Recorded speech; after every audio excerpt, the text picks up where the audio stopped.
রাজধানীর গুলশান থেকে আমাদের সাথে যোগ দিয়েছেন জাতীয় পার্টির একাংশের প্রেসিডিয়াম সদস্য মোস্তফা আল মাহমুদ। জনাব মোস্তফা আল মাহমুদ, আপনাকে স্বাগত জানাচ্ছি ইন্ডিপেন্ডেন্ট টেলিভিশনে। যেটি জানতে চাই আপনার কাছে যে জিএম কাদের, রওশন এরশাদ কি এই মুহূর্তে জাতীয় পার্টির কেউ নন? জি, ধন্যবাদ আপনাকে, যে ইন্ডিপেন্ডেন্ট দর্শকদেরকেও ধন্যবাদ যে আজকে এই আলোচনা আমাদেরকে আমন্ত্রণ জানানোর জন্য। আসলে খুবই সুন্দর একটা প্রশ্ন করেছেন, যেটা আসলে আপনি জানেন যে আসলে একটা সংগঠন পরিচালিত হচ্ছে গঠনতন্ত্র অনুযায়ী। যে গঠনতন্ত্র আসলে বেসিক্যালি আরপিও অনুযায়ী গঠনতন্ত্রগুলো প্রণয়ন হয়ে থাকে। সেই গঠনতন্ত্র অনুযায়ী আপনার যে সময় নির্ধারণ করা হয়েছে সেই অনুযায়ী এক কাউন্সিল হয়, কাউন্সিলের নেতৃত্ব পরিবর্তন ঘটে, এটাই হলো স্বাভাবিক প্রক্রিয়া।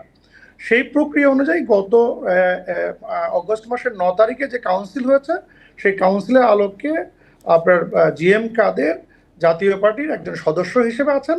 যেহেতু নতুন কাউন্সিলের নতুন করে সংগঠন দায়িত্ব দিয়েছে কাউন্সিলররা, আমাদের এখন বর্তমান চেয়ারম্যান হচ্ছে ব্যারিস্টার আনিসুল্লাহ মাহমুদ এবং মহাসচিব হচ্ছে ব্যারিস্টার এবিএম রুহুল আমিন হাওলাদার। সেই অনুযায়ী তারা অবশ্যই জাতীয় পার্টির সদস্য, তবে চেয়ারম্যান পদে কাউন্সিলর তাদেরকে ভোট দেননি। জি, লাঙ্গল প্রতীক তো আগেই তাদের জন্য বরাদ্দ রাখা হয়েছে, তাহলে আপনাদের কেন দেবে? এখানে আসলে দেরি আমরা সেটা বলছি না, যে প্রত্যেকটা জিনিসের একটা প্রক্রিয়া আছে। আমরা নির্বাচন কমিশনের সাথে কথা বলেছি, যোগাযোগ করেছি, এবং যে সমস্ত আরপিও অনুযায়ী একটা সংগঠন কাউন্সিল হওয়ার পর যে সমস্ত তথ্য উপাত্ত এবং ডকুমেন্টেশন দেওয়া প্রয়োজন ছিল সকলই পুঙ্খানুপুঙ্খভাবে তাদেরকে জমা দেওয়া হয়েছে। আমাদের সাথে আমাদের নির্বাচন কমিশনার মহোদয় কথা বলেছেন, উনি বলেছেন যে আমরা যেহেতু নির্বাচন কমিশনের প্রধান দায়িত্ব, সেই হিসেবে তারা এই মুহূর্তে, ওই সময় আমরা যখন দেখা করেছি, ওনারা সীমানা নির্ধারণ এবং নতুন রাজনৈতিক দলের নিবন্ধন নিয়ে ব্যস্ত ছিলেন। যে সেটা একটা প্রক্রিয়ার অংশ, আমার মনে হয় যে কোনো সময় তারা এটাকে তাদের প্রক্রিয়ার মধ্য দিয়ে শেষ করে দিবেন, এটাই আমরা বিশ্বাস করি। জি, এমনিতেই সংকটে জাতীয় পার্টি, তার উপর আপনাদের এই যে টানাপোড়েন কোথায় নিয়ে যাবে আসলে দলকে? একটা রাজনৈতিক দল বেসিক্যালি জনগণের প্রত্যাশার অনুযায়ী রাজনীতি করে থাকে। জনগণ যতদিন পর্যন্ত রাজনৈতিক দলকে চাইবে, ততদিন পর্যন্ত সেই রাজনৈতিক দল রাজনীতি করবে, এটি স্বাভাবিক। আমাদের টানাপোড়েন আছে, এটা আমরা অস্বীকার করছি না। তবে একটা জিনিস খুব স্পষ্ট, যে আপনি জানেন যে গত এই 20 মে জিএম কাদের নেতৃত্বে একটা প্রেসিডিয়ামের সভা হয়। সেই সভায় কিন্তু সর্বসম্মতিক্রমে সিদ্ধান্ত গৃহীত হয় হচ্ছে এই কাউন্সিলের আহ্বান করার।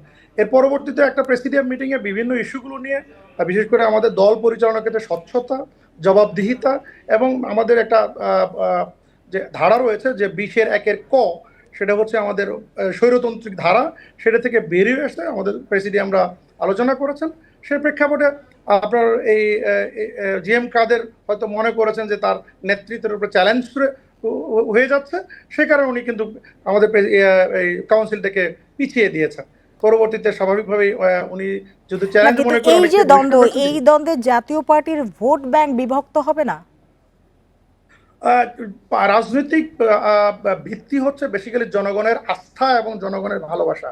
জাতীয় পার্টি দীর্ঘদিন শাসন করেছে এবং দেশের ব্যাপক উন্নয়ন সাধন করেছে। জনগণ এখনো মনে করে, বিশেষ করে আপনার প্রান্তিক লেভেলের লোক, তারা বিশ্বাস করে জাতীয় পার্টির 9.5 বছরের শাসনামল অত্যন্ত সুন্দর। এবং আপনারা দেখেন যে ওই সময়টা কিন্তু ওভারঅল আপনারা হয়তো এতটা হয়তো মনে রাখতে পারবেন না, ব্যাপক উন্নয়নের জোয়ার এসেছিল। সে প্রেক্ষাপটে যে একটা ভিত্তি তৈরি হয়েছে, সে ভিত্তির উপরে কিন্তু আজকে বাংলাদেশ একটু এগিয়ে গেছে। আমরা মনে করি যে জনগণ এখনো জাতীয় পার্টিকে মনে করে, এবং যদি সঠিক রাজনৈতিক নেতৃত্ব দেওয়া যায়, এবং আমাদের যে নতুন নেতৃত্ব পরিবর্তন হয়েছে, সেই সঠিক নেতৃত্ব তারা দিবেন, এবং আবার হয়তো দেশ পরিচালনার জন্য জনগণ জাতীয় পার্টিকে সুযোগ দিবেন। জনাব মোস্তফা আল মাহমুদ, আপনাকে অনেক ধন্যবাদ আমাদের সাথে যোগ দেওয়ার জন্য, সময় দেওয়ার জন্য।